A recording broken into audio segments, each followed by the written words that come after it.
ఇంకా రాబోయే రోజుల్లో అన్ని మంచి శకునాలే, రాష్ట్రానికి మంచి జరగాలి. కానీ సమస్యలు కూడా బోలెడన్ని ఉన్నాయి. నేను మొయ్యలేనంత భారం ఉంది. ఆ విషయం కూడా మీరు గుర్తుపెట్టుకోవాలి. మీకు కనపడినంత ఆశాజనకంగా లేదు. ఖజానా ఖాళీ అయిపోయింది.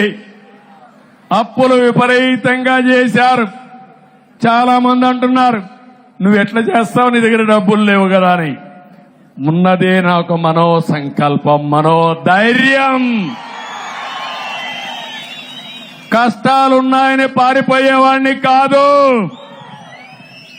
40 ఏళ్లుగా ఆదరించిన ప్రజానీకం 5 కోట్ల మంది కోసం, మీ భవిష్యత్తు కోసం ఎంత కష్టమైనా పడతాను, ఎంత భారమైనా మోస్తాను. తిరిగి ఈ రాష్ట్రాన్ని గాడిన పెట్టే బాధ్యత నాదని మరొక్కసారి మీ అందరికీ తెలియజేస్తున్నా.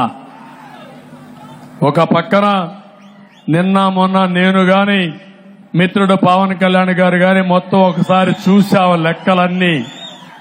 ఇంకా లెక్కేస్తున్నాం, అంతుపట్టడం లేదు మాకు. ఎక్కడెక్కడ అప్పు తెచ్చారో, ఎక్కడెక్కడ ఖర్చు పెట్టారో, ఏ దొంగలు ఎంత దొంగలు చేయబోయారో అన్ని లెక్కలిస్తున్నాం. అందుకే రాబోయే రోజుల్లో మొట్టమొదటి కేబినెట్ లో రాష్ట్ర వాస్తవ పరిస్థితులు మీకు తెలియడానికి 7 వైట్ పేపర్లు పబ్లిసైజ్ చేస్తున్నా. నేను ఒకే ఒక విషయం మిమ్మల్ని అందరినీ కోరుతున్నాను. నేను చాలా సార్లు మీకు ఒక మాట చెప్పాను, ఈ రాష్ట్రం మనది. మేము ఈ రాష్ట్రానికి ట్రస్టీలు మాత్రం. కొంతమంది దొంగలు, స్వార్థపరులు ఈ రాష్ట్రాన్ని మొత్తం దోచేసే ప్రయత్నం చేశారు, మీకు నష్టం చేసే పరిస్థితికి వచ్చారు.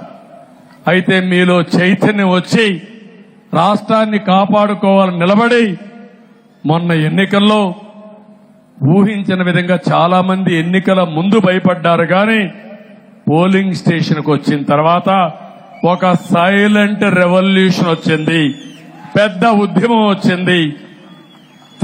చరిత్ర తిరగరాసే అవకాశాన్ని మీరు తీసుకున్నారు. అందుకే మేము 7 వైట్ పేపర్లు చూస్తే, 1 రాష్ట్ర ఆర్థిక పరిస్థితి, 2 పోలవరం సాగునీటి ప్రాజెక్టులు పూర్తిగా విధ్వంసం చేశారు, 3 అమరావతిని సర్వనాశనం చేశారు, 4వది మీరు ఒకసారి చూస్తే ఎక్కడ చూసినా మద్యం ఏరులై పారి నాసిరకం మద్యం తెచ్చి ఈ పేద ప్రజల ప్రాణాలు తీసే పరిస్థితికి వచ్చారు. 5వది భూగర్భ ఖనిజ సంపద, ఇసుక.